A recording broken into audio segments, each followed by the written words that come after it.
El dinero se acabó, mamá. Transferimos toda la fortuna que papá te dejó a la cuenta de Ricardo, anunció mi hija Beatriz con una sonrisa burlona. Deberías haber sido una mejor suegra. Yo respondí calmadamente. Qué interesante. Porque la verdadera fortuna que mi esposo Francisco había dejado estaba protegida en una cuenta donde ellos jamás pensarían en buscar. Y entonces, el banco haría exactamente lo que mi esposo había ordenado meses antes de morir. Pero para entender cómo llegué a ese momento, de pie en mi propia sala, escuchando a mi hija confesar un robo con la tranquilidad de quien pide un café, necesito regresar 2 meses atrás.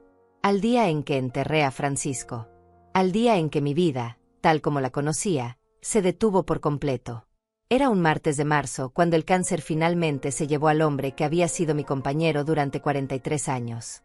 La capilla estaba llena de flores blancas, de rostros conocidos, de palabras de consuelo que sonaban huecas en mis oídos.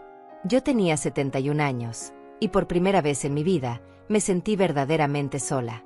Francisco había sido mi roca, mi confidente, mi mejor amigo. Habíamos construido una vida juntos desde que teníamos 22 años, cuando él era apenas un joven empleado en una empresa de importaciones y yo trabajaba como secretaria en una escuela. Beatriz lloró en el funeral. Lloró con esos sollozos dramáticos que llamaban la atención de todos los presentes. Ricardo, su nuevo esposo, la sostenía por los hombros, ofreciéndole pañuelos, susurrándole palabras al oído. Yo los observaba desde mi lugar en la primera fila, sintiendo algo extraño en el pecho. Algo que no era solo dolor por la muerte de Francisco. Era una incomodidad, una sensación de que algo no encajaba. Mi hija había visitado a su padre solo 3 veces durante sus últimos 2 meses de vida. 3 veces en 60 días. Y cada vez que venía, Ricardo estaba con ella, siempre atento, siempre preguntando sobre papeles, sobre cuentas, sobre propiedades. Después del entierro, todos regresaron a mi casa. La misma casa que Francisco y yo habíamos comprado cuando nos casamos, una casa modesta de clase media en un barrio tranquilo. La gente comía los sándwiches que las vecinas habían preparado, bebían café, compartían anécdotas sobre Francisco. Yo me movía entre ellos como un fantasma, sonriendo cuando era necesario, agradeciendo las condolencias, sintiendo que mi corazón se había convertido en piedra. Beatriz se acercó a mí al final de la tarde, cuando la mayoría de los invitados ya se habían marchado. «Mamá, necesitamos hablar sobre cosas prácticas», me dijo, tomando mi mano con una suavidad que ahora sé que era falsa. Papá dejó muchos asuntos pendientes. Ricardo y yo queremos ayudarte a organizarlo todo. No deberías lidiar con esto sola. Yo asentí, agradecida en ese momento por su aparente preocupación. Qué ingenua fui. Los días siguientes fueron un borrón de tristeza y papeles. El abogado de Francisco leyó el testamento. La casa quedaba a mi nombre. Las cuentas bancarias principales, a mi nombre. Algunas inversiones menores quedaban divididas entre nuestros 2 hijos, aunque nuestro hijo mayor, Tomás, había fallecido en un accidente de tráfico 10 años atrás, por lo que su parte correspondía a su hija, mi nieta Aurora. Beatriz escuchó todo con atención, tomando notas, haciendo preguntas que en ese momento me parecieron sensatas pero que ahora comprendo eran calculadas.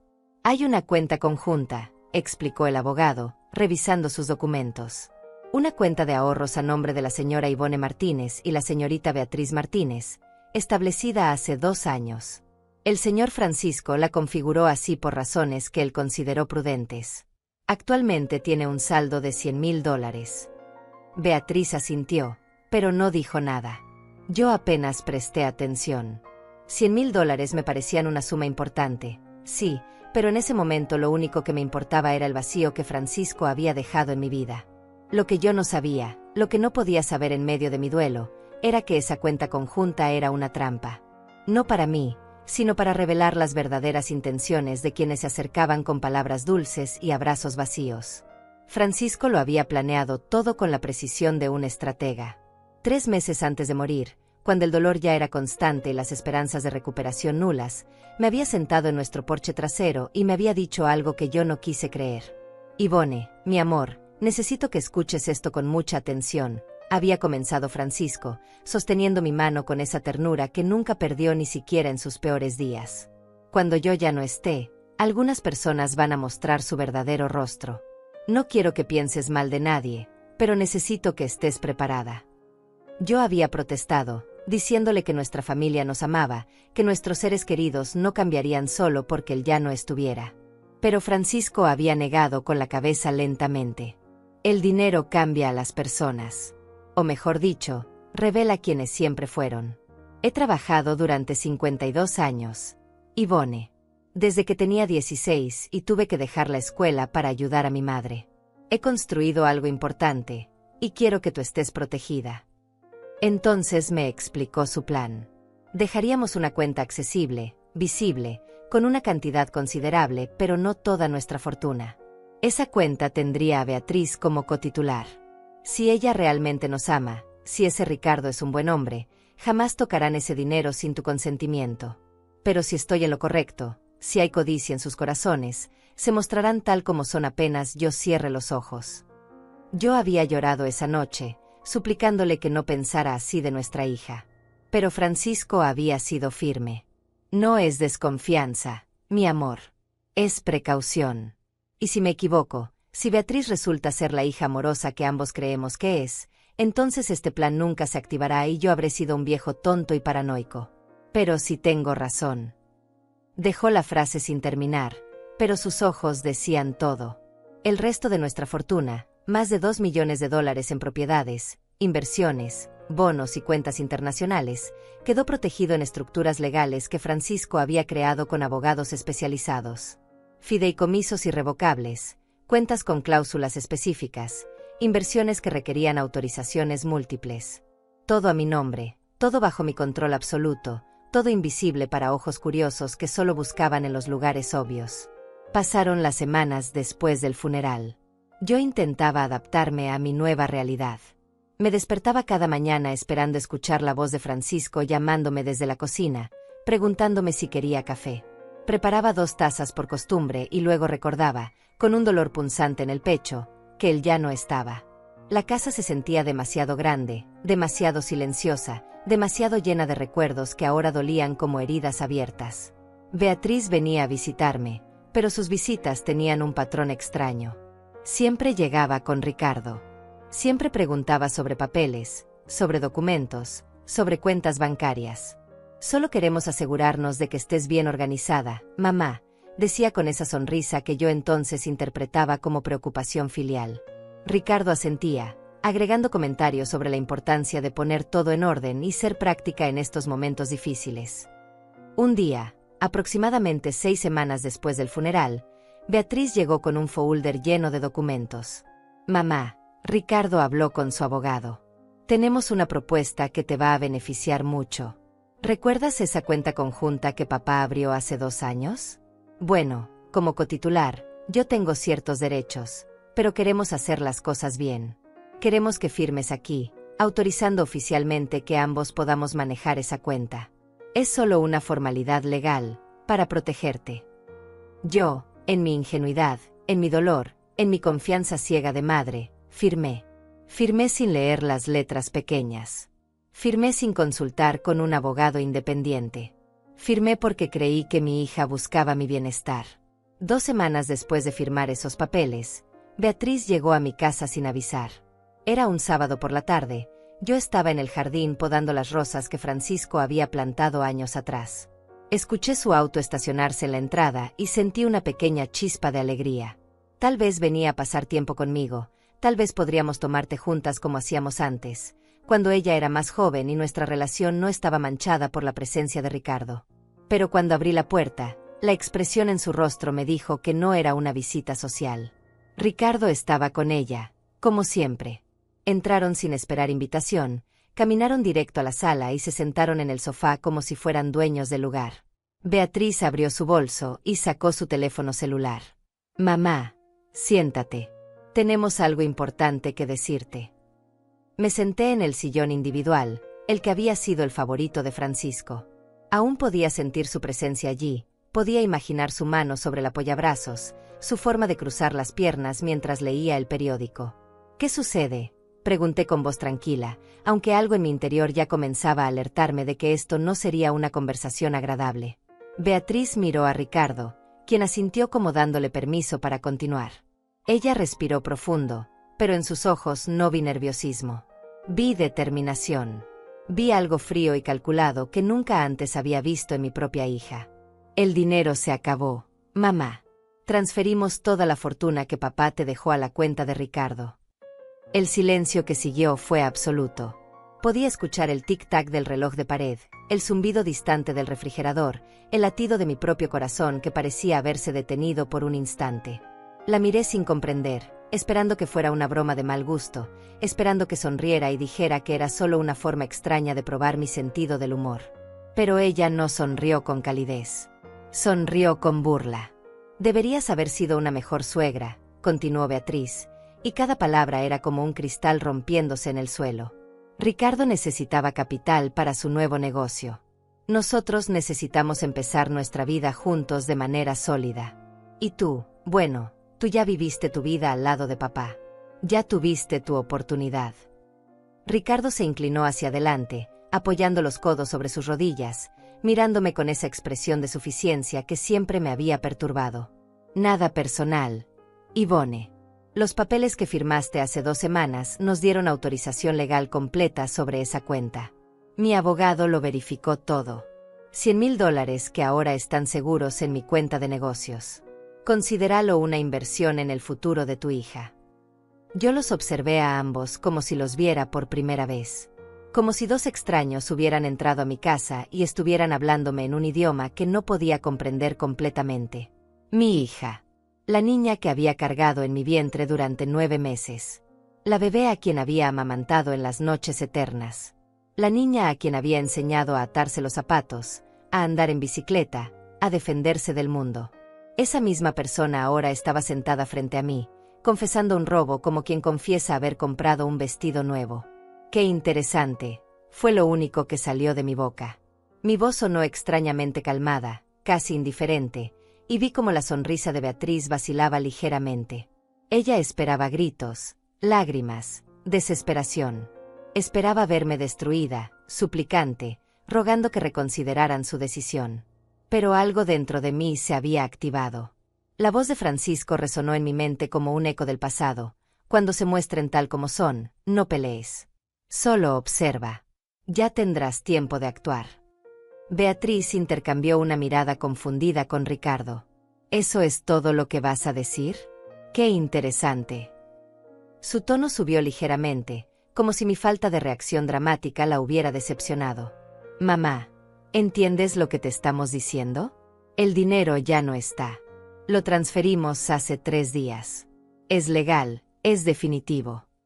Entiendo perfectamente, respondí con la misma calma que me sorprendió a mí misma. Ustedes tomaron el dinero de esa cuenta. $100,000. Lo entiendo muy bien. Ricardo se relajó visiblemente, interpretando mi tranquilidad como derrota o resignación. Me alegra que lo tomes con madurez. Yvonne. Muchas madres armarían un escándalo innecesario. Esto demuestra que eres una mujer racional. Se puso de pie, alisando su camisa cara, esa camisa que probablemente había comprado anticipando el dinero que acababan de robar. Ahora, hay otro tema que queremos discutir. Esta casa. ¿Qué tiene esta casa?, pregunté, sintiendo como cada músculo de mi cuerpo se tensaba. Beatriz también se puso de pie, caminando por la sala como evaluando la propiedad. Tocó el marco de una fotografía familiar, pasó su dedo por el respaldo del sofá, miró alrededor con ojos críticos.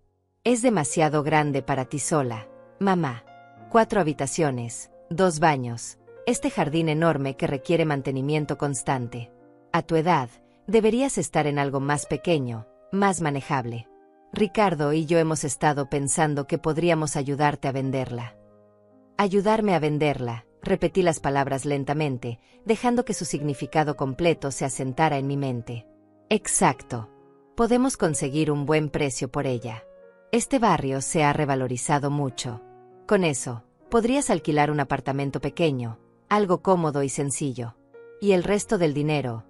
Bueno, Ricardo tiene contactos excelentes para inversiones.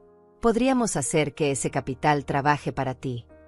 La forma en que lo dijo, la forma en que sus ojos brillaban con anticipación codiciosa, me reveló exactamente qué tipo de inversiones tenía en mente. Me puse de pie lentamente, sintiendo el peso de mis 71 años en cada articulación, pero también sintiendo una claridad mental que no había experimentado desde la muerte de Francisco. No voy a vender esta casa. Esta casa es mía. Francisco y yo la compramos juntos, la pagamos juntos, criamos a nuestra familia aquí. Nuestro hijo Tomás aprendió a caminar en esta sala. Tú diste tus primeros pasos junto a esa ventana. Aquí celebramos cada Navidad, cada cumpleaños, cada momento importante de nuestras vidas. No está en venta. La sonrisa de Beatriz desapareció por completo. Mamá, sé razonable. No puedes mantener esta casa con tu pensión. Los gastos de servicios, el mantenimiento, los impuestos. Sin los ahorros de papá, no podrás sostenerla. Encontraré la forma, respondí firmemente. Ricardo dio un paso hacia mí, y había algo amenazante en su postura a pesar de que no levantó la voz. Ivone, creo que no estás comprendiendo tu situación actual. Ya no tienes acceso a esos $100,000. Tu pensión es modesta. Beatriz está tratando de ayudarte a hacer práctica antes de que termines en una situación financiera desesperada. Algo se rompió dentro de mí en ese momento. No fue el corazón, porque eso ya estaba roto desde que Francisco murió. Fue la ilusión. La ilusión de que mi hija me amaba incondicionalmente. La ilusión de que la familia era un lazo sagrado que el dinero no podía corromper. La ilusión de que había criado a una persona con valores y empatía. Todo eso se hizo pedazos mientras miraba a esos dos seres que habían entrado a mi hogar no como visitantes amorosos, sino como buitres evaluando una presa. Necesito que se vayan, dije con voz baja pero firme. Ahora. Beatriz parpadeó, sorprendida. ¿Qué? Mamá, estamos tratando de ayudarte. He dicho que se vayan. Fuera de mi casa. Ahora. Caminé hacia la puerta y la abrí de par en par. Salgan. Ricardo tomó a Beatriz del brazo, pero antes de salir, se volteó hacia mí con una expresión que pretendía ser de lástima pero que solo mostraba desprecio. Esto es exactamente lo que temíamos. Estás actuando irracionalmente, Ivone. Cuando te calmes y te des cuenta de tu realidad financiera, sabrás dónde encontrarnos. Pasó junto a mí sin mirarme, dirigiéndose al auto. Beatriz se detuvo en el umbral. Por un momento, solo un breve momento, creí ver un destello de la hija que solía conocer. Un atisbo de duda en sus ojos, una vacilación en su expresión. Pero entonces se endureció su mirada. Vas a arrepentirte de esto, mamá. Vas a terminar sola, sin dinero, sin nadie que te ayude. Y cuando eso pase, no vengas a buscarme. No te preocupes, respondí con una calma que no sabía que poseía. No lo haré. La vi alejarse, subir al auto junto a Ricardo, y observé cómo desaparecían por la calle. Solo cuando el sonido del motor se desvaneció por completo, cerré la puerta. Me apoyé contra ella, sintiendo como mis piernas temblaban, como todo mi cuerpo comenzaba a procesar lo que acababa de suceder. Caminé hacia el estudio de Francisco como una sonámbula. Ese espacio sagrado donde él pasaba horas leyendo, planificando, soñando con nuestro futuro. Su escritorio seguía exactamente como lo había dejado. Sus anteojos descansaban sobre un libro de estrategias financieras. Sus plumas estaban ordenadas en el portalápices que yo le había regalado en nuestro 30º aniversario.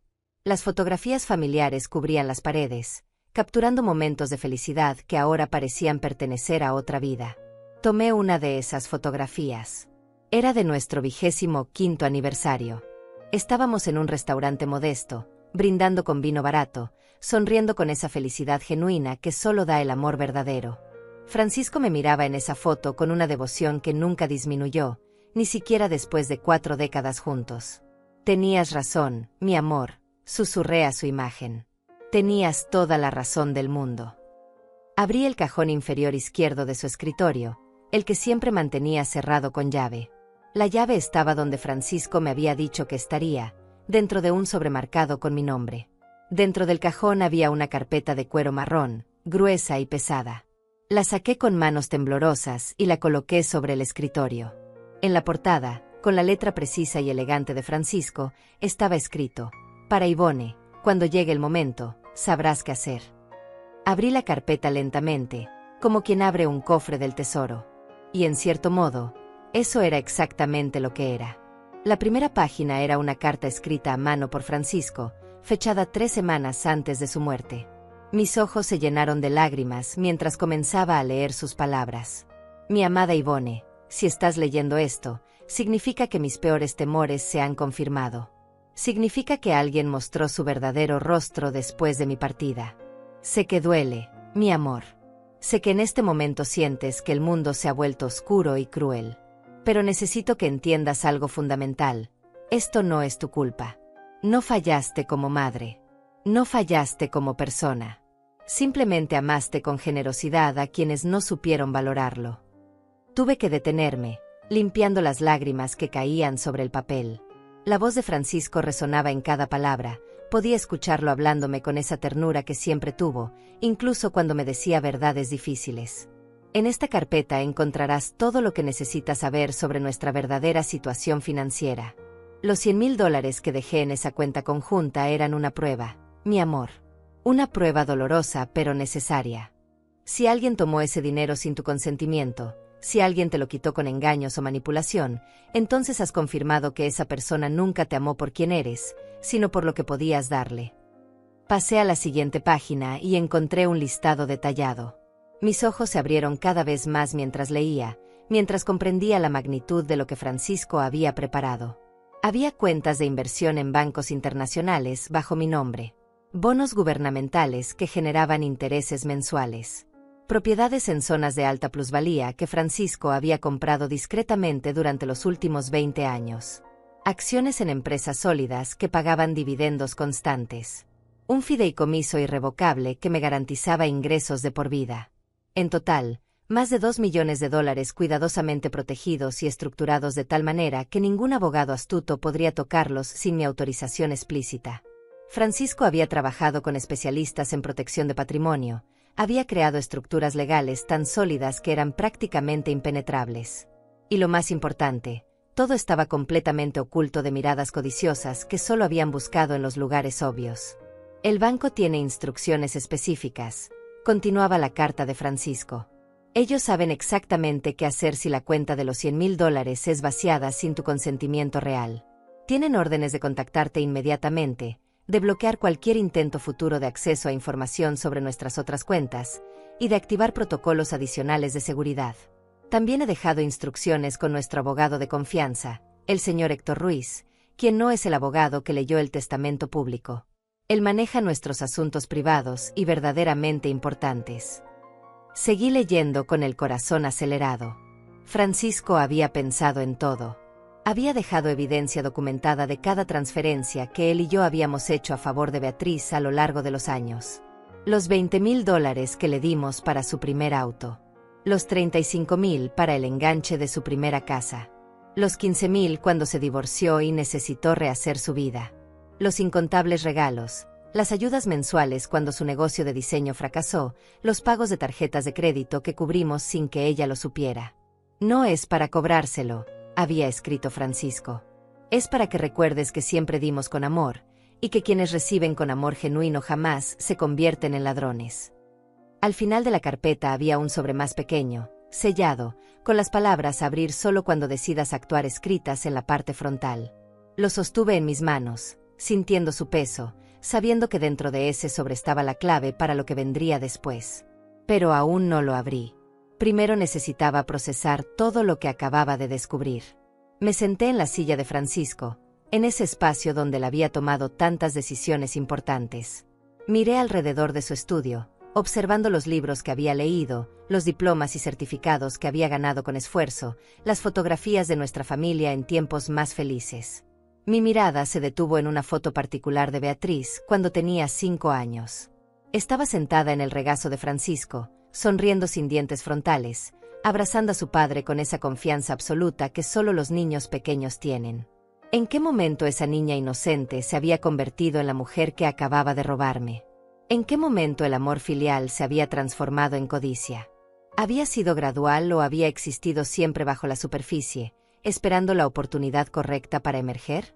Cerré los ojos y dejé que los recuerdos fluyeran. Recordé todas las veces que Beatriz me había pedido ayuda y yo se la había dado sin dudar.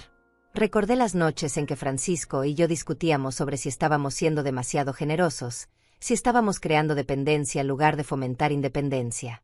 Los hijos son para amarlos y guiarlos, no para comprarlos, me había dicho Francisco en una de esas conversaciones. Pero ¿cómo negarle algo a tu propia hija cuando tienes los medios para ayudarla? Ahora comprendía que Francisco había visto algo que yo me negaba a ver. Él había notado cómo Beatriz solo llamaba cuando necesitaba algo. Como sus visitas siempre coincidían con problemas financieros. Como sus expresiones de afecto venían acompañadas de solicitudes de dinero. Y cuando apareció Ricardo en su vida, Francisco inmediatamente detectó algo oscuro en ese hombre. Ese tipo la mira como si fuera su boleto de lotería, me había dicho Francisco después de conocer a Ricardo por primera vez. Y ella lo mira como si él fuera su salvación. Esa no es una base sana para un matrimonio. Ivone. Yo había defendido a Beatriz, argumentando que después de su divorcio merecía una segunda oportunidad en el amor. Pero Francisco había insistido, el amor verdadero no calcula, no planifica, no pregunta cuánto hay en la cuenta bancaria antes de proponer matrimonio. Ricardo había hecho exactamente eso. 2 semanas después de comenzar a salir con Beatriz, ya estaba preguntando casualmente sobre el negocio de Francisco, sobre inversiones, sobre propiedades.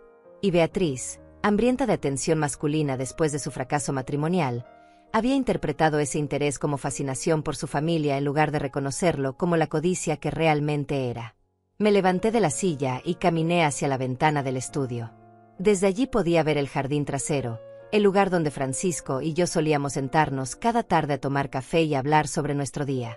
El rosal que él había plantado en nuestro 20º aniversario todavía florecía cada primavera, llenando el aire con su aroma dulce.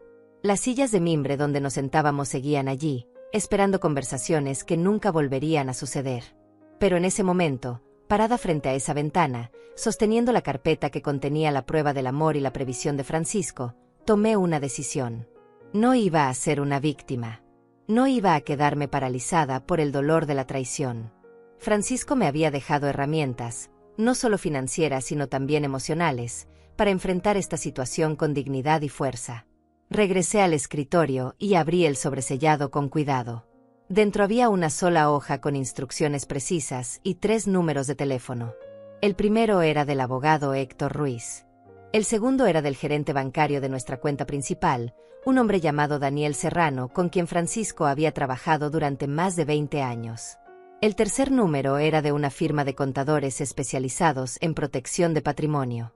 Cuando estés lista, decía la nota final de Francisco, llama a estas personas en este orden. Ellos saben exactamente qué hacer. Han estado esperando tu llamada desde el día en que yo partí. Te aman. Ivone. Te protegerán. Y te ayudarán a hacer lo que debe hacerse.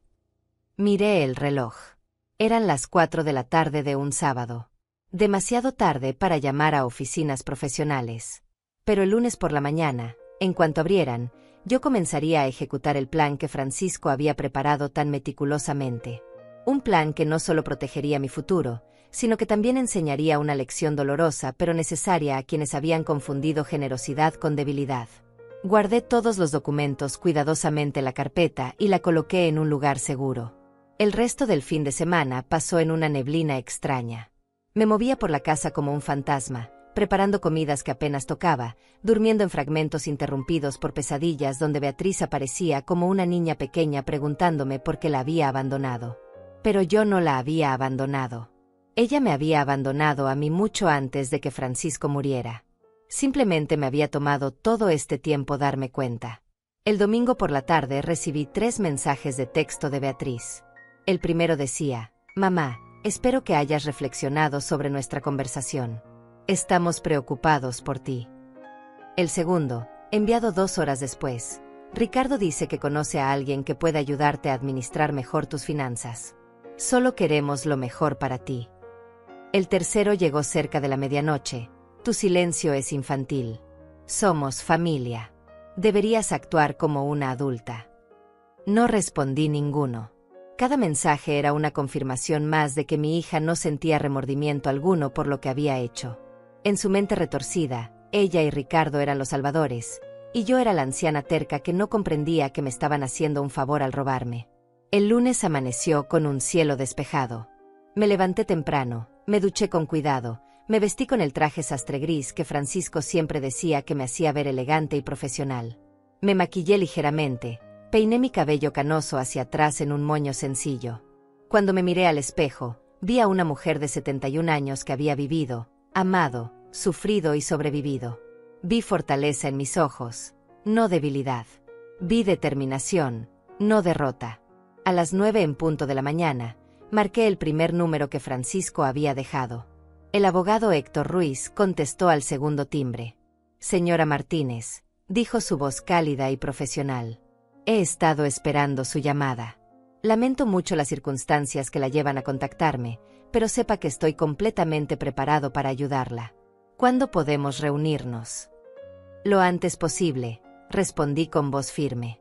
«¿Puede venir a mi oficina esta tarde a las 2? Tengo todo preparado. Los documentos que el señor Francisco dejó, las instrucciones específicas, todo está listo». Acepté sin dudar.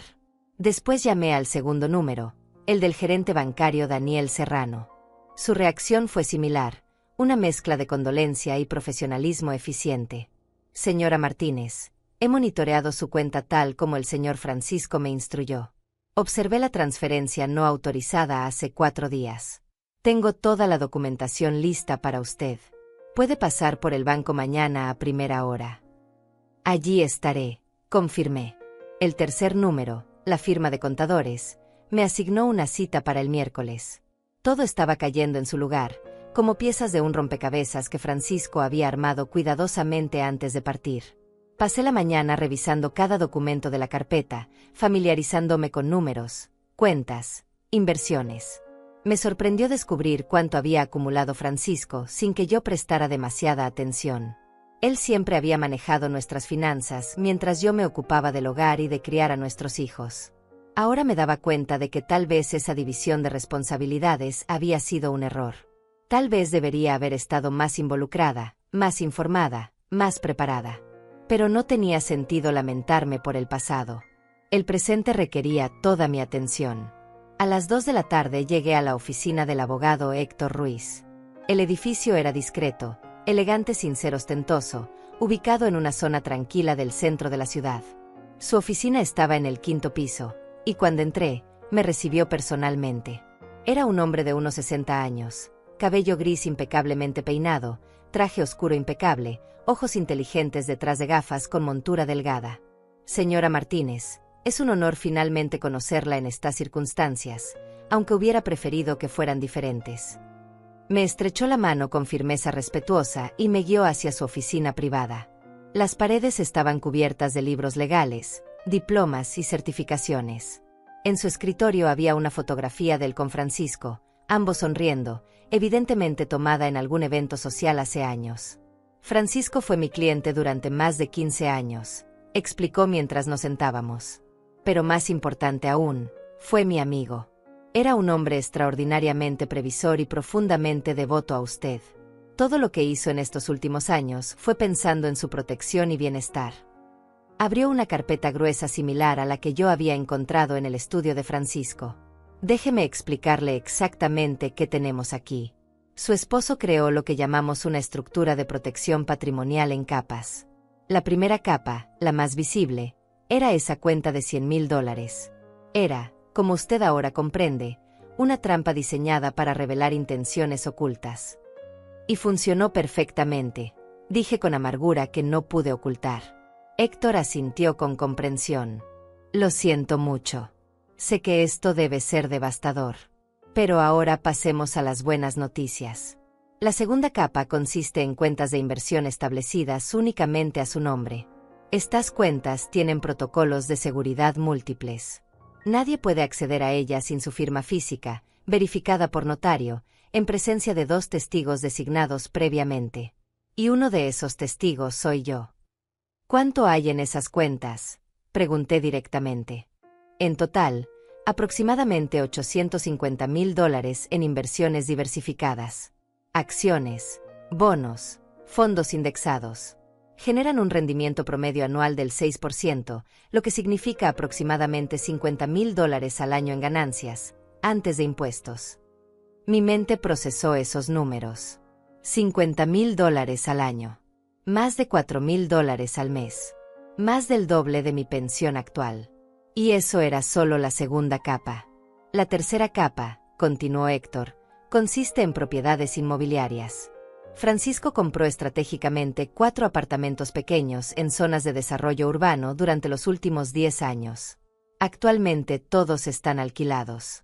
Los ingresos mensuales combinados son de aproximadamente $4,500.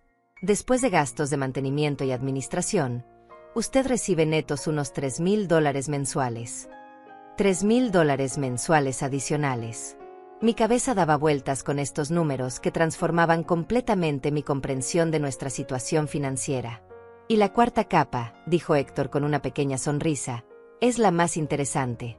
Francisco estableció un fideicomiso irrevocable hace 5 años. Depositó allí la suma de $500,000 con instrucciones muy específicas. Ese dinero está invertido en instrumentos de bajo riesgo y genera aproximadamente $25,000 anuales.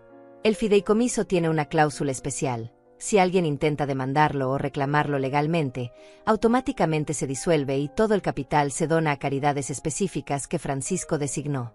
Es completamente intocable. ¿Y el resto?, pregunté, recordando que Francisco había mencionado más de 2 millones en total. Ah, sí. También hay una póliza de seguro de vida por $350,000 con usted como única beneficiaria. Esa ya ha sido procesada y el dinero está depositado en una cuenta de ahorro a su nombre. Y finalmente, está la casa donde vive, que según el avalúo más reciente vale aproximadamente $400,000, completamente pagada. Hizo una pausa, dejando que toda esa información se asentara en mi mente.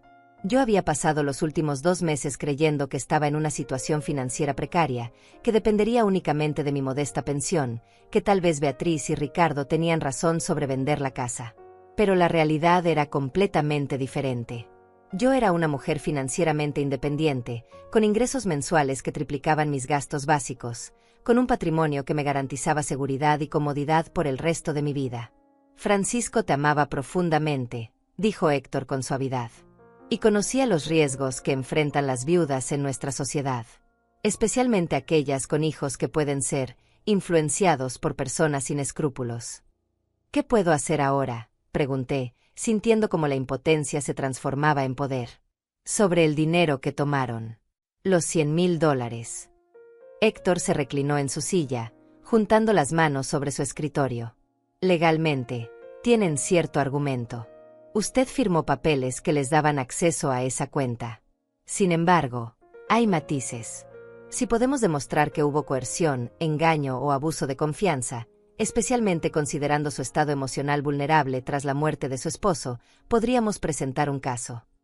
Pero sería largo y costoso, deduje. Y emocionalmente agotador. Los juicios familiares por dinero son particularmente desagradables. Francisco previó esto también. Por eso dejó instrucciones específicas sobre cómo proceder. Héctor abrió otra sección de la carpeta y sacó un documento sellado. Francisco escribió esto un mes antes de morir. Son sus instrucciones finales sobre cómo manejar esta situación específica si llegara a ocurrir. Deslizó el documento hacia mí. Puede leerlo aquí o llevárselo a casa. Pero en resumen, Francisco sugiere algo muy específico: no perseguir legalmente el dinero robado. ¿Qué? No pude ocultar mi sorpresa. ¿Por qué no? Porque según Francisco, y cito textualmente, $100,000 es un precio pequeño para conocer el verdadero carácter de alguien. No desperdicies más tiempo ni energía persiguiendo ese dinero. En cambio, usa esa claridad para protegerte de futuros abusos. Deja que se queden con esos $100,000. Será lo último que obtendrán de ti. Las palabras de Francisco resonaron en mi corazón con una verdad dolorosa pero liberadora. Tenía razón. Perseguir ese dinero significaría meses, tal vez años, de batallas legales. Significaría mantener a Beatriz y Ricardo en mi vida, en mis pensamientos, en mi energía emocional.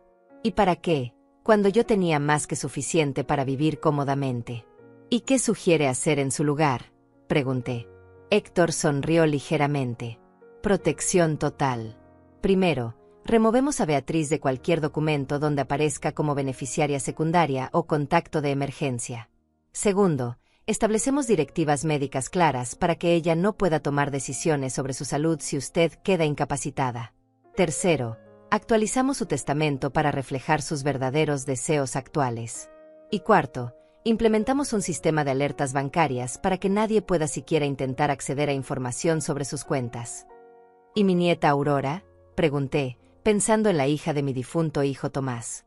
Ella siempre ha sido diferente. Nunca me ha pedido nada. Francisco la mencionó específicamente. Sugirió que si usted lo desea, podría incluirla en su testamento o incluso establecer un fideicomiso educativo para ella si tiene hijos en el futuro. Pero eso queda completamente a su discreción. Aurora es ahora una mujer adulta de 30 años, independiente y trabajadora según entiendo. Asentí. Aurora era todo lo que Beatriz no era. Trabajaba como enfermera, vivía modestamente, visitaba a su abuela regularmente sin agenda oculta. Después de que su padre murió, yo había tratado de estar presente en su vida, y ella había correspondido con afecto genuino. Nunca había intentado aprovecharse de mí, nunca había mencionado dinero o herencias. Simplemente me amaba. Quiero incluir a Aurora, dije con firmeza. Y quiero asegurarme de que Beatriz no reciba nada más de mí, ni ahora ni después de mi muerte. Héctor tomó notas en su computadora. Entendido. Prepararé todos los documentos necesarios. Necesitaremos 2 sesiones más para firmar todo correctamente. También le recomiendo encarecidamente que considere obtener una orden de restricción financiera. ¿Qué es eso? Es un documento legal que notifica formalmente a Beatriz y Ricardo que cualquier intento adicional de acceder, solicitar o manipular sus finanzas será considerado acoso financiero y puede resultar en consecuencias legales. Es preventivo. Les envía un mensaje muy claro de que usted está protegida y asesorada legalmente. La idea me gustó. No era venganza, era protección. Hagámoslo. Pasamos las siguientes 2 horas revisando documentos, discutiendo opciones, planificando estrategias. Cuando finalmente salí de la oficina de Héctor, eran casi las 5 de la tarde. Me sentía exhausta pero extrañamente empoderada. Por primera vez desde la muerte de Francisco, sentía que tenía control sobre mi vida. Esa noche, sentada en la sala de mi casa, preparé una taza del té de manzanilla que tanto me gustaba. Me senté en el sofá con una manta sobre las piernas y miré las fotografías familiares que cubrían las paredes. Había tantos recuerdos felices capturados en esos marcos. Beatriz de niña, sonriendo sin dientes frontales. Tomás de adolescente, orgulloso con su uniforme de fútbol. Francisco y yo el día de nuestra boda, jóvenes e ingenuos, sin idea de todo lo que la vida nos traería. ¿En qué momento todo había cambiado? ¿Cuándo exactamente Beatriz había comenzado a verme como un recurso en lugar de como su madre? ¿Había sido gradual o repentino? ¿Había señales que yo había ignorado porque no quería verlas? Recordé una conversación que tuvimos hace 3 años, cuando Beatriz estaba pasando por su divorcio.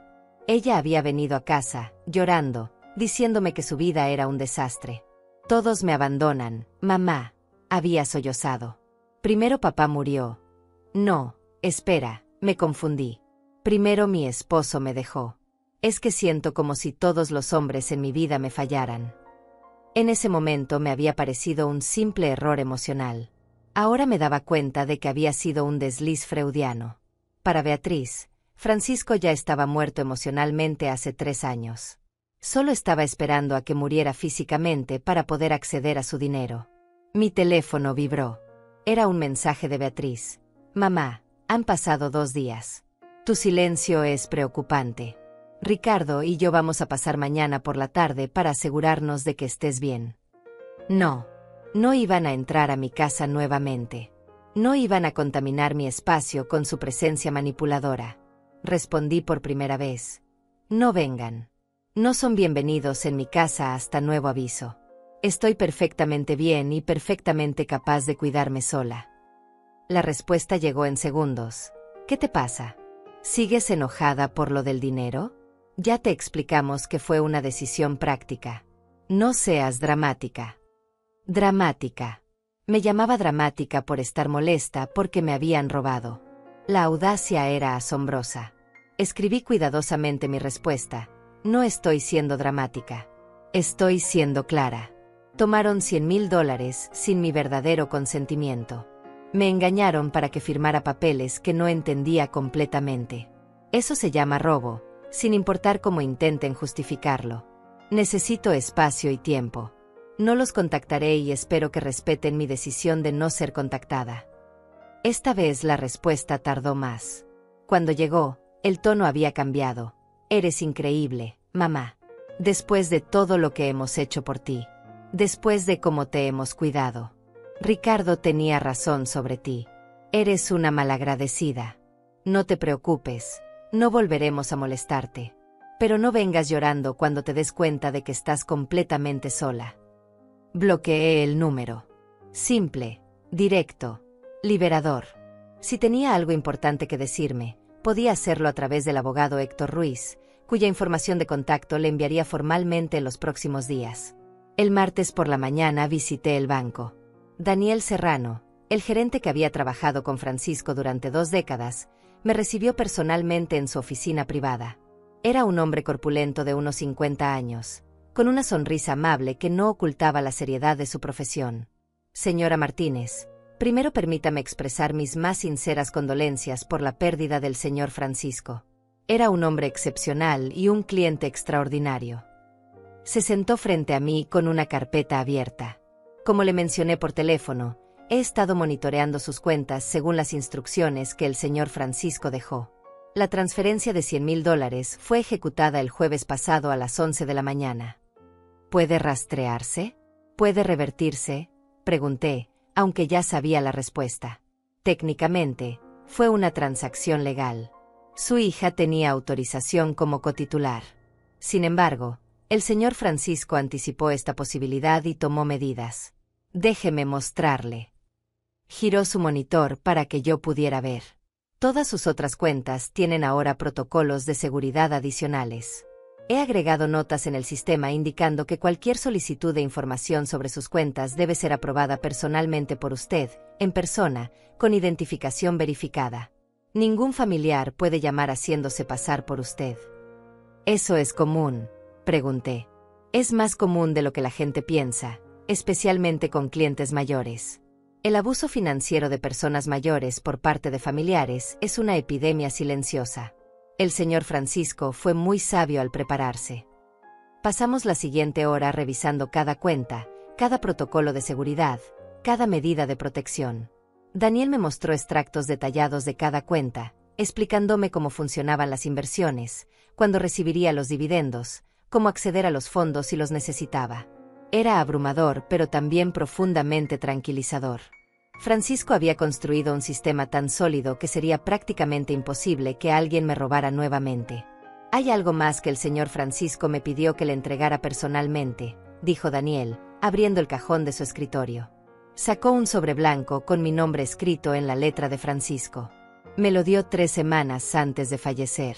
Me hizo prometerle que solo se lo entregaría después de que usted viniera al banco por primera vez sola, sin su hija presente. Tomé el sobre con manos temblorosas. Lo abrí cuidadosamente y encontré una carta breve escrita en el papel con membrete que Francisco usaba para correspondencia importante. Mi querida Ivone, si estás leyendo esto en el banco, significa que Daniel confirmó que la cuenta fue vaciada. Significa que nuestros peores temores se hicieron realidad. Sé que duele, mi amor. Sé que en este momento te sientes traicionada, confundida, tal vez hasta cuestionándote como madre. Pero escúchame bien, tú fuiste una madre excepcional. Le diste a nuestros hijos amor, valores, educación y oportunidades. Lo que ellos hicieron con todo eso fue su elección, no tu fracaso. Tuve que detenerme para limpiar las lágrimas que nublaban mi visión. Daniel discretamente me ofreció una caja de pañuelos y desvió la mirada para darme privacidad. No permitas que este robo te defina o te destruya. Tienes suficiente dinero para vivir cómodamente el resto de tu vida. Más importante aún, tienes tu dignidad, tu inteligencia y tu capacidad de amar. No dejes que Beatriz te quite eso también. Vive. Ivone. Viaja a esos lugares que siempre quisimos visitar juntos. Lee esos libros que dejaste pendientes. Reconecta con viejas amistades. Date permiso de ser feliz sin sentirte culpable. Y si algún día Beatriz regresa con arrepentimiento genuino, no con necesidad disfrazada de amor, entonces tú decidirás si abres esa puerta. Pero hazlo desde una posición de fortaleza, nunca de debilidad. Te amo eternamente, Francisco. Doblé la carta con cuidado y la guardé en mi bolso. Gracias, Daniel, por todo. Por cuidar de nosotros durante tantos años. Por honrar las últimas voluntades de mi esposo. Es mi privilegio, señora Martínez. Y por favor, si alguna vez necesita cualquier cosa, cualquier orientación o simplemente alguien con quien hablar sobre finanzas, mi puerta está siempre abierta. Me entregó su tarjeta personal con su número de celular escrito en el reverso. Este es mi número privado. Úselo sin dudarlo. Salí del banco sintiendo una mezcla extraña de emociones. Tristeza por la traición de Beatriz. Gratitud por la previsión de Francisco. Y algo más, algo que no había sentido en mucho tiempo, esperanza. Esperanza de que tal vez, solo tal vez, podría construir una vida nueva y significativa incluso a mis 71 años. Esa tarde, mientras organizaba papeles en el estudio de Francisco, sonó el timbre de la puerta. A través de la mirilla vi a Aurora, mi nieta, parada en el porche con una bolsa de compras en las manos. Abrí la puerta inmediatamente. Abuela, dijo con su sonrisa cálida. Pasaba por el barrio después del turno en el hospital y pensé en traerte algo de comer. Sé que probablemente no estás cocinando mucho para ti sola. Levantó la bolsa. Hice tu sopa favorita de verduras. La invité a pasar, sintiendo como mi corazón se llenaba con una calidez que había estado ausente desde que Beatriz y Ricardo revelaron su verdadera naturaleza. Aurora se movió por la cocina con familiaridad, sacando recipientes, sirviendo la sopa en tazones, preparándote como si fuera su propia casa. Nos sentamos a la mesa de la cocina, la misma mesa donde Francisco y yo habíamos compartido miles de comidas. ¿Cómo has estado realmente, abuela?, preguntó Aurora, observándome con esos ojos verdes que había heredado de su padre, mi amado hijo Tomás. No he sabido mucho de ti últimamente. Llamé el fin de semana, pero no contestaste. Dudé por un momento. ¿Debía contarle lo que Beatriz había hecho? Aurora y Beatriz nunca habían sido especialmente cercanas. Beatriz siempre había visto a Aurora como competencia por la atención familiar, especialmente después de que Tomás murió. Pero no quería involucrar a Aurora en drama familiar si no era necesario. He tenido algunos días difíciles, admití finalmente. Estoy procesando muchas cosas sobre la familia, sobre relaciones, sobre quien realmente se preocupa por mí. Aurora dejó su cuchara y me tomó la mano a través de la mesa. Abuela, pasó algo con la tía Beatriz. La perspicacia de mi nieta me sorprendió. ¿Por qué preguntas eso? Porque la conozco. Sé cómo es. Papá solía decirme que debía tener cuidado con ella, que su amor siempre venía con condiciones. Aurora apretó mi mano suavemente. No tienes que contarme si no quieres. Solo necesito que sepas que estoy aquí para ti, sin importar qué. Sin agenda, sin expectativas. Solo amor. Y en ese momento, algo dentro de mí se quebró. Todas las emociones que había estado conteniendo durante días salieron en un torrente de lágrimas. Le conté todo a Aurora. Sobre los $100,000, sobre las palabras crueles de Beatriz, sobre Ricardo y su codicia descarada, sobre cómo habían querido que vendiera mi casa. Aurora escuchó en silencio, su expresión transformándose de sorpresa a indignación a una determinación protectora. Esa mujer es increíble, dijo Aurora cuando terminé, su voz temblando de ira contenida. ¿Cómo puede hacerle esto a su propia madre? Especialmente ahora, cuando acabas de perder al abuelo. Se levantó de repente y comenzó a caminar por la cocina. Déjame adivinar, ahora te está acosando con mensajes, ¿verdad? Haciéndose la víctima, diciendo que eres tú la que está actuando irracionalmente. Algo así, admití. Pero ya bloqueé su número. Bien. Eso es exactamente lo que debías hacer. Aurora regresó a la mesa y se sentó frente a mí. Abuela, voy a decirte algo que tal vez no quieras escuchar, pero necesitas oírlo. La tía Beatriz no va a cambiar. Este no es un error que cometió en un momento de debilidad. Esto es quien ella es. Y cuanto antes aceptes eso, antes podrás seguir adelante con tu vida. Tenía razón. En el fondo de mi corazón, yo ya lo sabía. Pero escucharlo dicho en voz alta por alguien que realmente me amaba le daba una validez que yo necesitaba. Papá me contó cosas antes de morir, continuó Aurora con voz suave, sobre cómo la tía Beatriz siempre fue diferente. Como incluso cuando eran niños, ella veía todo como transacciones. Si te daba un abrazo, era porque quería algo. Si te decía que te amaba, era porque necesitaba un favor. Papá lo veía claramente porque él no era así. Él te amaba incondicionalmente, y eso hacía que el comportamiento de ella fuera más obvio para él. Recordé a Tomás, mi hijo mayor. Había sido un hombre gentil, trabajador, devoto a su familia. Su muerte en ese accidente de tráfico hace 10 años había sido devastadora. A veces me preguntaba cómo habrían sido las cosas si él todavía estuviera aquí. ¿Habría protegido a Francisco y a mí de Beatriz?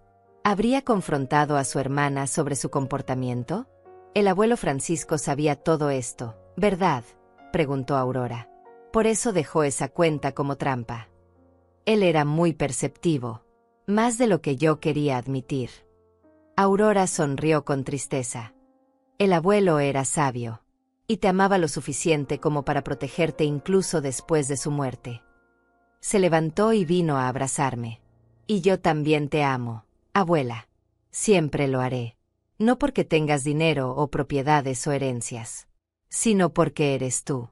Porque me criaste cuando papá murió y mamá no podía funcionar por la depresión. Porque me enseñaste a ser fuerte y compasiva al mismo tiempo. Porque eres la mejor persona que conozco. Nos abrazamos durante largo rato, y sentí algo que no había sentido desde antes de la muerte de Francisco, paz verdadera. Los días siguientes transcurrieron con una claridad extraña. Era como si una niebla que no sabía que existía se hubiera levantado de mi vida. Me levantaba cada mañana con propósito, no solo arrastrándome a través de las horas como había hecho desde la muerte de Francisco. Comencé a cuidarme nuevamente. Preparaba comidas nutritivas en lugar de sobrevivir con té y galletas. Salía a caminar por el parque cercano, sintiendo el sol en mi rostro, observando a las personas vivir sus vidas. Aurora comenzó a visitarme con más frecuencia. No todos los días, porque respetaba mi espacio y tenía su propia vida ocupada como enfermera, pero lo suficiente para que yo supiera que no estaba sola. A veces solo tomábamos café juntas en silencio cómodo. Otras veces hablábamos durante horas sobre todo y nada. Me contaba sobre su trabajo en el hospital, sobre los pacientes que tocaban su corazón, sobre sus sueños de tal vez estudiar una especialización. ¿Por qué no lo haces?, le pregunté un día mientras compartíamos el almuerzo. Es caro, abuela. Las especializaciones médicas requieren tiempo completo, lo que significa dejar mi trabajo actual. Mis ahorros no alcanzarían para cubrir tanto la matrícula como mis gastos de vida durante 2 años. Una idea comenzó a formarse en mi mente. Una forma de honrar la memoria de Francisco, haciendo algo significativo con el dinero que él había trabajado tan duro para acumular. ¿Cuánto costaría? La especialización completa. Aurora se encogió de hombros. Entre matrícula, libros, materiales y gastos de vida, probablemente unos $60,000 en total. Pero no te preocupes, abuela. Estoy ahorrando poco a poco. Tal vez en unos 5 años pueda hacerlo. 5 años. Para entonces tendría 35. No era demasiado tarde, pero ¿por qué esperar cuando yo podía ayudarla ahora? Esta era la diferencia entre Aurora y Beatriz. Aurora nunca pedía. Nunca insinuaba. Nunca me hacía sentir que su amor dependía de lo que yo pudiera darle. Y precisamente por eso, yo quería darle todo. Quiero pagártelo, dije simplemente. Aurora casi se atraganta con su café. ¿Qué? No. Abuela. No puedo aceptar eso. Es demasiado.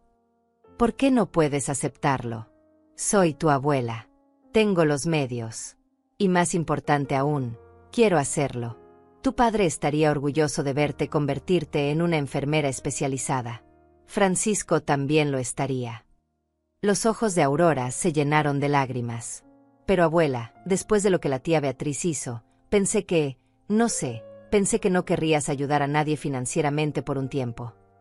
Hay una gran diferencia entre dar libremente a quien lo aprecia y ser robada por quien solo ve tu utilidad. Tomé sus manos sobre la mesa. Tú nunca me has pedido nada, Aurora. Nunca me has hecho sentir como un banco ambulante. Me amas por quien soy. Por eso quiero hacer esto. No como obligación o chantaje emocional, sino como un regalo de amor genuino. Aurora lloró entonces, y yo también. Pero eran lágrimas diferentes a las que había derramado por Beatriz. Estas eran lágrimas de gratitud, de conexión, de amor real y recíproco. El miércoles, tal como estaba programado, visité a los contadores especializados que Francisco había contratado. La firma ocupaba un piso completo en un edificio corporativo elegante. Me reuní con una mujer llamada Cecilia Moreno, una contadora senior de unos 45 años con una reputación impecable en protección de patrimonio. Señora Martínez, el señor Francisco fue uno de nuestros clientes más organizados, comenzó Cecilia, revisando archivos en su computadora. Trabajó con nosotros durante los últimos 8 años para estructurar su patrimonio de manera óptima. Ahora mi trabajo es asegurarme de que usted comprenda completamente lo que tiene y cómo manejarlo. Pasamos 3 horas revisando cada detalle. Cecilia me explicó sobre impuestos, sobre cómo minimizarlos legalmente, sobre estrategias de retiro de fondos, sobre planificación de herencia. Me habló sobre la importancia de tener un testamento actualizado, de designar poderes médicos y financieros a personas de confianza, de protegerme contra fraudes dirigidos a personas mayores. Hay algo más que debo mencionarle, dijo Cecilia hacia el final de nuestra reunión. El señor Francisco estableció una alerta en nuestro sistema. Si alguna vez detectamos actividad sospechosa relacionada con intentos de acceso a información sobre su patrimonio, se nos notifica automáticamente. Y tengo que informarle que esa alerta se activó hace 3 días. Mi corazón dio un vuelco. ¿Qué tipo de actividad? Alguien contactó a un despacho legal solicitando información sobre el patrimonio total de la viuda Ivone Martínez. El despacho, siguiendo protocolos éticos, rechazó proporcionar cualquier información sin su autorización escrita. Pero nos notificaron del intento como cortesía profesional. Cecilia me miró seriamente. ¿Tiene alguna idea de quién podría estar intentando esto? No necesitaba adivinar. Mi hija Beatriz y su esposo Ricardo. Entiendo. Bueno, esto es exactamente porque el señor Francisco estableció todas estas protecciones. Legalmente, ellos no pueden acceder a ninguna información. Pero el hecho de que lo estén intentando sugiere que sospechan que hay más dinero del que conocen. ¿Qué puedo hacer? Por ahora, nada. El sistema está funcionando como debe. Pero le recomiendo que considere seriamente la orden de restricción financiera que el abogado Ruiz mencionó. Enviará un mensaje legal claro de que cualquier intento adicional será considerado acoso. Asentí, sintiendo una mezcla de enojo y tristeza. Beatriz no se había detenido después de robar los $100,000. Estaba buscando más, cavando más profundo, tratando de descubrir cuánto más podía tomar. La codicia era insaciable. Esa noche, sentada nuevamente en el estudio de Francisco, tomé una decisión. Era hora de escribir mi propia carta. No para Beatriz, porque ella no merecía ni necesitaba escuchar mis palabras, sino para mí misma. Una declaración de independencia, una promesa de cómo viviría el resto de mi vida. Saqué el papel de carta que Francisco y yo habíamos usado para correspondencia importante y comencé a escribir a mano, sintiendo el peso de cada palabra. Hoy, a mis 71 años, declaro mi libertad. Libertad de vivir para complacer a personas que nunca estarán satisfechas. Libertad de sentirme culpable por establecer límites saludables. Libertad de ser feliz sin pedir permiso. Durante décadas, me di mi valor por cuánto podía dar, cuánto podía sacrificar, cuánto podía soportar. Pero Francisco me enseñó, incluso en su muerte, que el verdadero amor no exige ni roba. El verdadero amor da libremente y celebra la felicidad del otro. He llorado por la pérdida de mi esposo. He llorado por la traición de mi hija. Pero no lloraré más por personas que eligieron el dinero sobre el amor. En cambio, elegiré vivir. Elegiré la alegría. Elegiré rodearme solo de quienes me aman por quien soy, no por lo que poseo. Esta es mi declaración. Este es mi comienzo.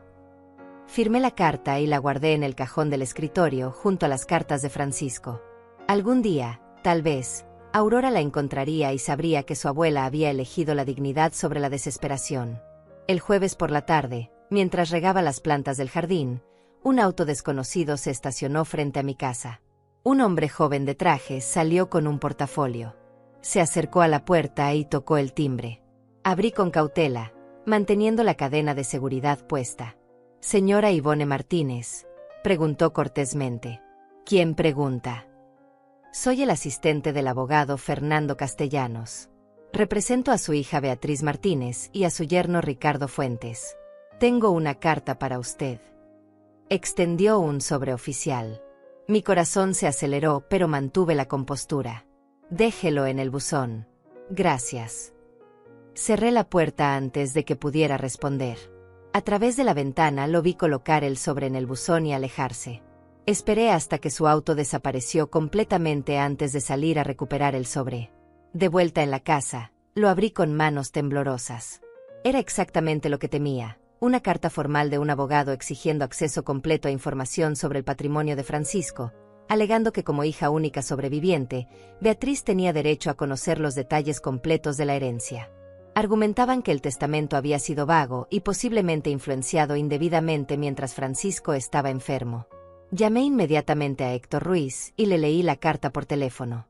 «No se preocupe, Ivone», dijo Héctor con voz calmada después de escuchar la carta completa. «Este tipo de intimidación legal es exactamente lo que esperábamos. Fernando Castellanos es conocido por tomar casos donde cobra un porcentaje de lo recuperado. Probablemente le prometió a Beatriz y Ricardo que encontraría dinero oculto. Pero no tiene ninguna base legal real. ¿Pueden obligarme a revelar información sobre mis cuentas?» «Absolutamente no. El patrimonio de Francisco fue distribuido según su testamento, que fue ejecutado correctamente y verificado por un juez. Todo lo que quedó a su nombre es legalmente suyo. Usted no tiene obligación alguna de revelar sus finanzas personales a nadie, ni siquiera a su hija. Voy a responder a esta carta formalmente. Y también voy a incluir la orden de restricción financiera que discutimos. Ya está preparada, solo necesita venir a firmarla». «¿Cuándo puedo hacerlo?» «Mañana a las 10 de la mañana. Así podemos enviar la respuesta inmediatamente». Acepté sin dudar. Esa noche apenas dormí, mi mente dando vueltas entre la indignación y la tristeza. Beatriz había escalado su ataque. Ya no se conformaba con los $100,000 que había robado. Ahora quería más, y estaba dispuesta a usar abogados, mentiras y manipulación legal para conseguirlo. La mañana siguiente llegué temprano a la oficina de Héctor. Me recibió con expresión seria pero determinada. «Ivone, antes de que firme estos documentos, necesito que entienda completamente lo que significan. Esta orden de restricción financiera notifica formalmente a Beatriz, Ricardo y su abogado que cualquier intento adicional de acceder, investigar o reclamar sus finanzas será considerado acoso y podría resultar en acciones legales en su contra. También incluye una declaración jurada suya estableciendo que la transferencia de los $100,000 fue obtenida mediante engaño y coerción emocional. Eso significa que puedo recuperar ese dinero. Podríamos intentarlo, pero como discutimos, sería costoso y largo. Esta declaración sirve más como registro oficial de lo que ocurrió. Si en el futuro intentan algo más, tenemos documentación de su patrón de comportamiento. También he preparado una respuesta al abogado Castellanos que digamos que es muy directa». Me mostró la carta. Era profesional pero contundente. Básicamente les informaba que no tenía ningún derecho legal a la información que solicitaban, que la señora Ivone Martínez estaba completamente dentro de sus derechos de mantener privadas sus finanzas personales, y que cualquier acoso adicional resultaría en una contrademanda por angustia emocional y abuso de proceso legal. El tono era firme sin ser agresivo, exactamente lo que se necesitaba. «Es perfecta», dije. Firmé todos los documentos necesarios. Héctor lo certificó y preparó todo para envío inmediato mediante mensajería legal certificada. Deberían recibir esto mañana por la mañana. Mi predicción es que el abogado Castellanos se retirará del caso en cuanto vea que no hay dinero fácil aquí. Y Beatriz y Ricardo tendrán que aceptar que no van a obtener nada más de usted. ¿Y si no aceptan? Si continúan acosándome. Entonces tomaremos medidas más severas. Pero honestamente, creo que esto será suficiente. Los bullies financieros generalmente retroceden cuando encuentran resistencia real.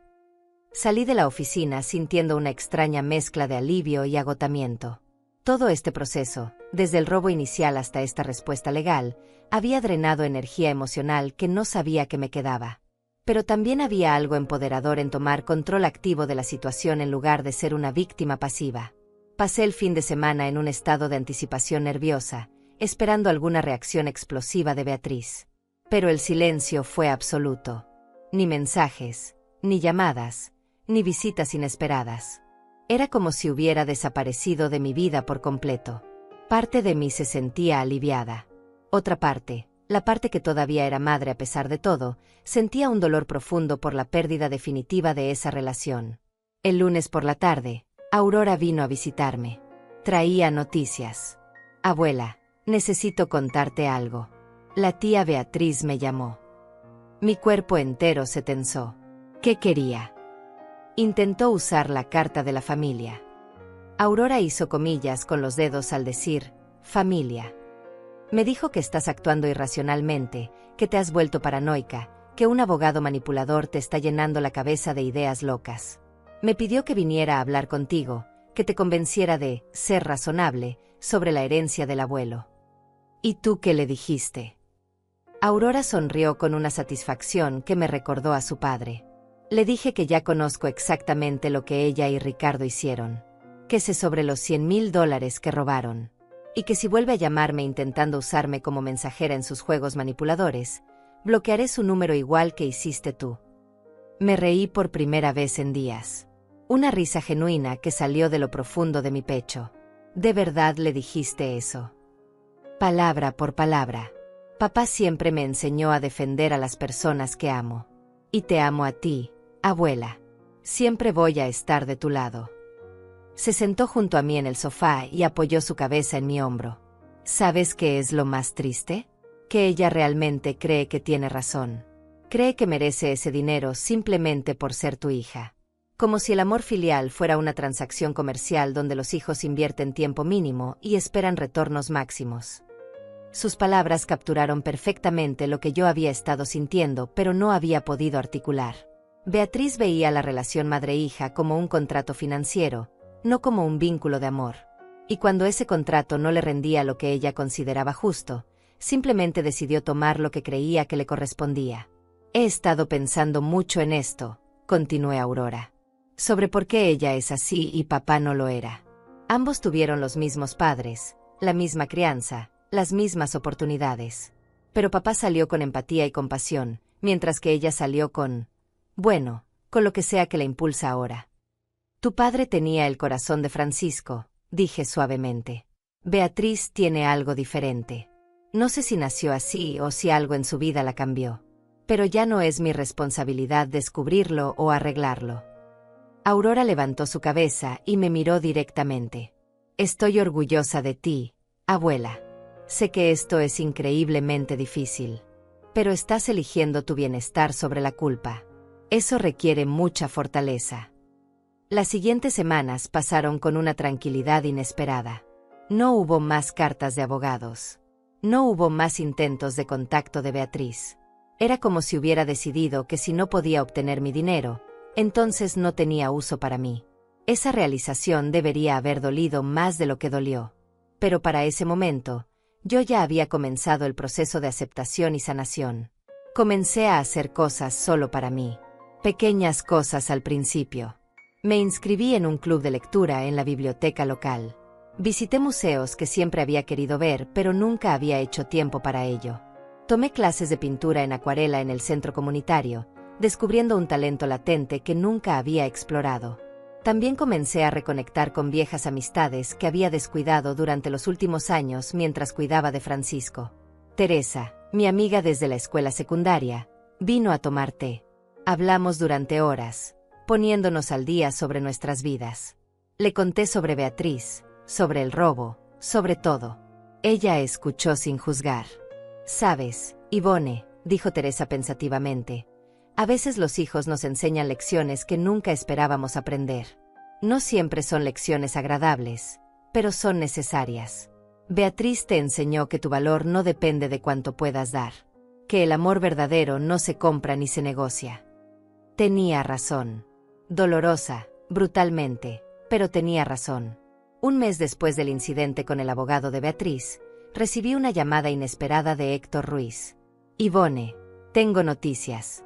El abogado Castellanos se retiró oficialmente del caso de Beatriz. En su carta de retiro menciona diferencias irreconciliables con los clientes sobre expectativas realistas. Ese abogado habla para... Descubrieron que no hay dinero fácil y no me están pagando mis honorarios. Punto. Me reí a pesar de la situación. Entonces supongo que Ricardo descubrió que los $100,000 no se multiplicarían mágicamente. Exactamente. También recibimos confirmación de que no presentarán ninguna demanda. Básicamente, se rindieron. Era victoria, pero vacía. 3 meses después de que Beatriz robara los $100,000, me encontraba sentada en un café pequeño en Roma. Sí, Roma. La ciudad que Francisco y yo siempre habíamos soñado visitar juntos, pero que siempre pospusimos por una razón u otra. Primero era el trabajo, luego eran los niños, después eran los nietos, y finalmente fue su enfermedad. Pero ahora, sentada frente a una taza de espresso perfecto, mirando el Coliseo a la distancia, me di cuenta de que tal vez este era el momento correcto después de todo. Había usado parte del dinero que Francisco me dejó para hacer este viaje. Un mes completo en Italia, visitando Roma, Florencia, Venecia. Viajando sola pero sin sentirme sola. Cada día descubría algo nuevo, no solo sobre estos lugares históricos, sino sobre mí misma. Descubrí que disfrutaba la libertad de comer cuando quería, dormir cuando estaba cansada, cambiar planes sin consultar a nadie. Descubrí que a los 71 años todavía podía sorprenderme a mí misma. Aurora me enviaba mensajes casi todos los días. Fotografías de su vida, actualizaciones sobre su progreso en los trámites de admisión para la especialización que yo había decidido financiar. Su gratitud nunca se sentía exagerada o falsa. Era simple y genuina, como todo en ella. Te quiero, abuela. Gracias por creer en mí, decía uno de sus mensajes. Y yo le creía porque sus acciones siempre habían respaldado sus palabras. De Beatriz, no había sabido nada. Silencio absoluto. Parte de mí, esa parte maternal que nunca muere completamente sin importar cuánto te hieran, se preguntaba cómo estaba. Si el dinero que había robado le había traído la felicidad que esperaba. Si Ricardo todavía estaba a su lado o si había desaparecido ahora que los $100,000 probablemente se habían gastado. Pero eran pensamientos pasajeros, como nubes que cruzan el cielo sin dejar marca permanente. Una tarde, mientras caminaba por las calles empedradas de Trastevere, mi teléfono sonó. Era un número desconocido con código internacional. Dudé antes de contestar, pero algo me impulsó a hacerlo. Mamá. La voz de Beatriz sonaba pequeña, casi frágil, tan diferente de la voz triunfante y burlona que había usado aquel día terrible en mi sala. Mi corazón se aceleró, pero mantuve mi voz neutral. Beatriz. Yo necesitaba llamarte. Sé que probablemente no quieras hablar conmigo, pero... Hizo una pausa larga. Podía escuchar tráfico de fondo, voces distantes. Ricardo se fue. Se llevó lo que quedaba del dinero y me dejó. Resulta que tenía deudas de juego que yo no conocía. Todo desapareció en menos de 2 meses. No sentí satisfacción al escuchar esto. No sentí venganza cumplida. Solo sentí una tristeza profunda por lo predecible que había sido todo. ¿Y me llamas por qué? Porque tenías razón. Su voz se quebró. Sobre él. Sobre todo. Y yo fui tan estúpida, tan ciega, tan... Comenzó a llorar. Lo siento, mamá. Siento tanto haberte robado. Siento haberte tratado así. Siento haber elegido a ese hombre sobre ti. Parte de mí quería consolarla, decirle que todo estaría bien, que la perdonaba y que podíamos reconstruir nuestra relación. Esa era la parte maternal, programada por décadas de poner las necesidades de mis hijos antes que las mías. Pero había otra parte, la parte que Francisco había ayudado a fortalecer incluso después de su muerte, que sabía que tenía que ser cuidadosa. Beatriz, ¿me estás llamando porque realmente sientes remordimiento, o porque Ricardo se fue y necesitas algo? El silencio que siguió fue revelador. Yo, ambas cosas, supongo. Sí, estoy en una situación difícil. Perdí mi apartamento porque no pude pagar la renta. Estoy viviendo con una amiga temporalmente. Pero también, estos meses me han dado mucho tiempo para pensar. Para ver cómo traté a papá cuando estaba enfermo. Cómo te traté a ti. ¿Qué clase de persona me había convertido? ¿Y qué clase de persona eras? Una persona horrible. Egoísta. Codiciosa. Alguien que papá no hubiera reconocido. Lloró más fuerte. Lo echo de menos, mamá. Echo de menos cuando éramos una familia de verdad. Cuando yo no era esto. Me senté en un banco cercano, mirando a turistas pasar, parejas tomadas de la mano, familias riendo juntas. Beatriz, no puedo volver atrás en el tiempo y fingir que nada de esto sucedió. Me robaste. No solo dinero, sino confianza, seguridad, la imagen que tenía de ti como mi hija. Eso no se repara con una llamada telefónica y una disculpa. Lo sé. Dios, lo sé. No espero que me perdones inmediatamente. Solo necesitaba que supieras que lo siento. Que finalmente entiendo lo que perdí. Y no hablo del dinero. Hablo de ti. De nuestra relación. De la oportunidad de ser la hija que merecías. Sus palabras sonaban sinceras. Pero Francisco me había enseñado que las palabras son fáciles. Son las acciones consistentes a lo largo del tiempo las que revelan la verdad. Si realmente has cambiado, Beatriz, me alegro. De verdad. Pero ese cambio tiene que ser para ti, no para mí. Tienes que reconstruir tu vida, tu carácter, tu integridad por ti misma. No porque esperes que yo te rescate financieramente. No te estoy pidiendo dinero, dijo rápidamente. Tal vez demasiado rápidamente. Bien. Porque no te daré ninguno. Los $100,000 que tomaste son lo último que recibirás de mí. Si realmente has aprendido algo de esta experiencia, aprenderás a levantarte por ti misma. ¿Entonces esto es todo? Ya no soy tu hija.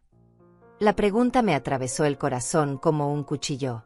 Siempre serás mi hija biológicamente. Nada puede cambiar eso. Pero el tipo de relación que tengamos en el futuro, si es que tenemos alguna, dependerá completamente de tus acciones. No tus palabras. Tus acciones. Si en 1 año, 2 años, 5 años, has demostrado con tu vida que realmente cambiaste, que te convertiste en alguien con integridad y compasión, entonces tal vez podamos hablar sobre reconstruir algo.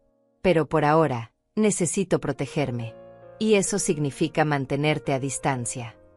Escuché su respiración entrecortada al otro lado de la línea. ¿Dónde estás? Suenas como si estuvieras afuera. Estoy en Italia. En Roma. Sola. Sola. Y está bien. Mejor que bien, de hecho. Estoy aprendiendo a ser feliz por mí misma. Hice una pausa, eligiendo mis próximas palabras cuidadosamente. Beatriz, pasé demasiados años de mi vida midiendo mi valor por cuánto podía dar a otros. Cuánto podía sacrificarme. Cuánto podía soportar. Pero tu padre me enseñó, incluso después de morir, que mi vida también tiene valor. Que merezco paz, alegría, dignidad. Y eso es lo que estoy eligiendo ahora. Te amo, mamá.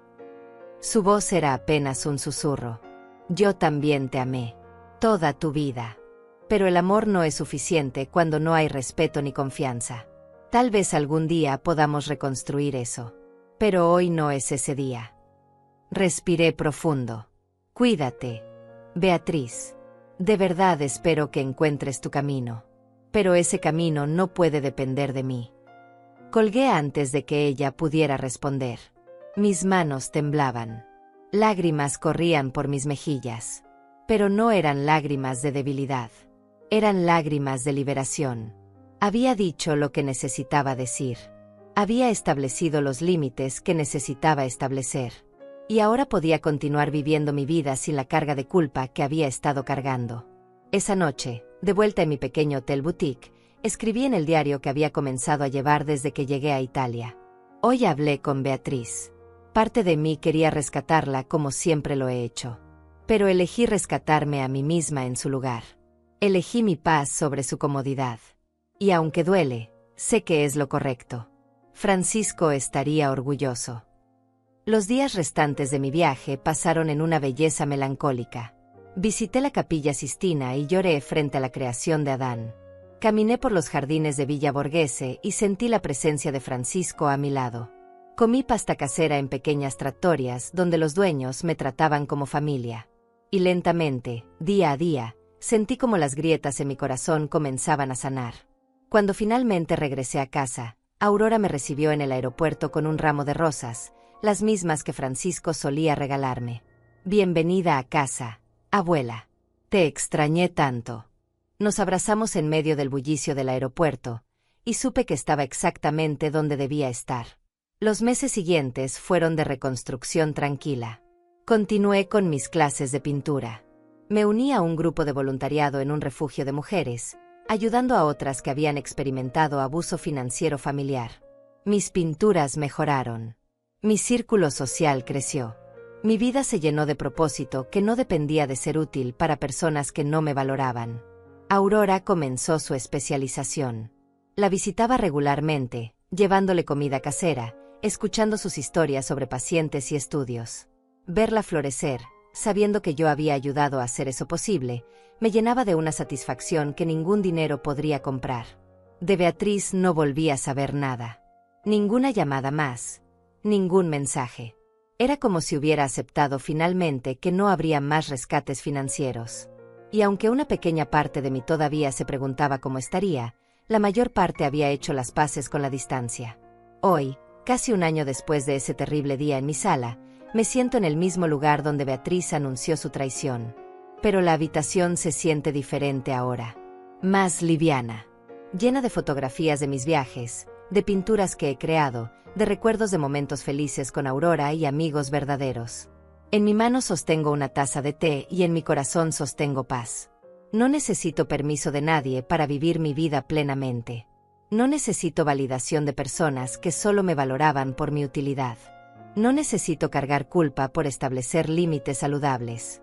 Soy Ivone Martínez, 72 años, viuda, madre, abuela, artista amateur, viajera, sobreviviente.